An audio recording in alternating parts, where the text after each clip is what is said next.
liverpool kubadda markay goyso isla markii saalaxa lagu qabtaa saalaxna markii lagu qabto hadda waa la celinayaa saalax 11 ciyaar u dhali 12 gool u dhali sida uu City u dhaxmaray waa u jeednay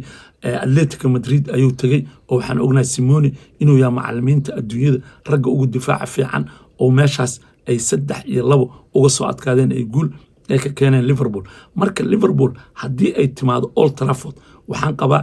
inay weerar ay ku qaadi doonto horta weerarka ay ku qaadaday gool badan ka dhaliyaan Liverpool qaybta hore ayay guul gaaraysaa laakiin Man United waxay ku qasbanaa doontaa inay iswada difaacdo way ogito waxaan sugaynaa ciyaar aad u fiican inay ka dhacdo Old Trafford taasoo aan ognahay Man United saddexdii ciyaar ee ugu dambeysay ee Premier League ay dheeleen laba kamida in laga adkaaday midna barbardhac ay gashay taasna sababta ugu weyn waxay tahay difaacooda oo aad u liitay hadduusan Dihey ahaa lahayna goolal badan in laga dhali lahaa laakiin Dihey waxaa u malaysaa gool qabashadiisa aad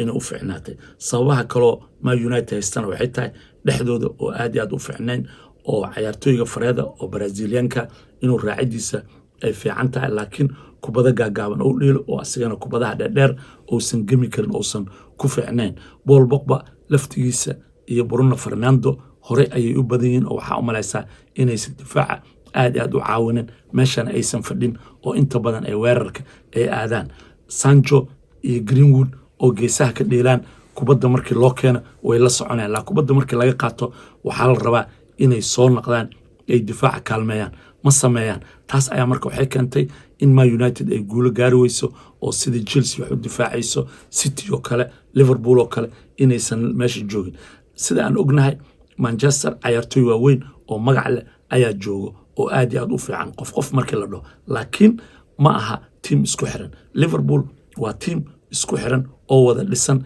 difaac ahaan Liverpool way ka tayo fiican tahay difaaca oo Man United sababtoo Van Dijk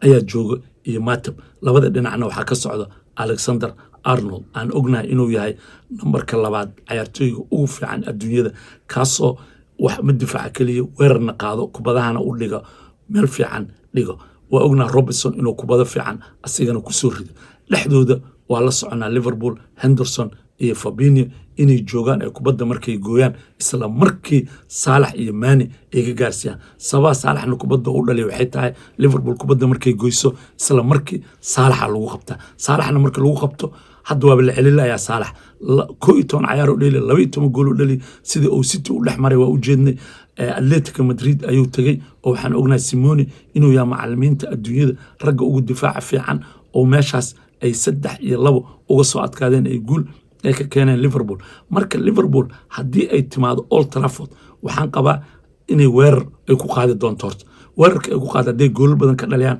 Liverpool qaybta hore ayay guul gaaraysaa laakiin Man United waxay ku qasbanaa doontaa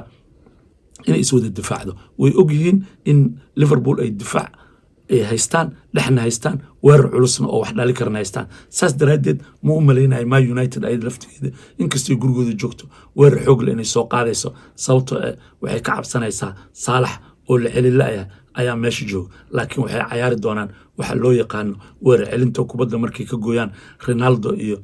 waxay ka gaarsiin doonaan iyo Rashford oo laftiisa aad u dheer Greenwood inuu ciyaari doono ayaan u malayda laakiin Pogba waxaan qabaa ciyaartii Atlanta موسن عيارين لكن هدي لا عيار سيو أسيجي فريدا لحظة لا ديجو ماشي لحظة لبا كديان وإني سدح كديان وماشاس تضبط يكون دفاع عن راشفورد جرينفورد أي صون نقدان أو رونالدو كلي هرو وقتان هدي أساس سمايان إني يقول جاران أمر بردع جاران ويدعي كتا لكن هدي كوحان وعياري ويان ليفربول وحان قبا إني يقول اللي تجي دونتو أو ليفربول سيد اللوع عليو عادي وأدكتها هوريال كان السنة كان وحان قبا inay tahay sanadka ay qaadi jireen oo kale ayay u eg tahay marka Liverpool waxa hadda ka koreeyay Chelsea inay hoggaanka ay la wareegto ay rabtaa marka saas daraadeed Liverpool waxay ku imaan doontaa inay meeshaas ay guul kala tagto laakiin Solskjaer iyo kooxdiisa waa in kastoo Atlanta oo laba gool qaybta oo ka dhalisay qaybta dambe Man United oo waxa timid oo aad carcar u qabto Man United hore aan ahayn taas ayaa waxay keentay inay 3 gool dhaleen ciyaarta ay qaybta dambe dheeleen haddii Liverpool la dheelaan waxa hubaale inay guul gaarayaan laakiin taas ma dhici doonta birita ayaan arki doonaa waxaan filaynaa biri cayaar aad u xiiso badan inay dhacdo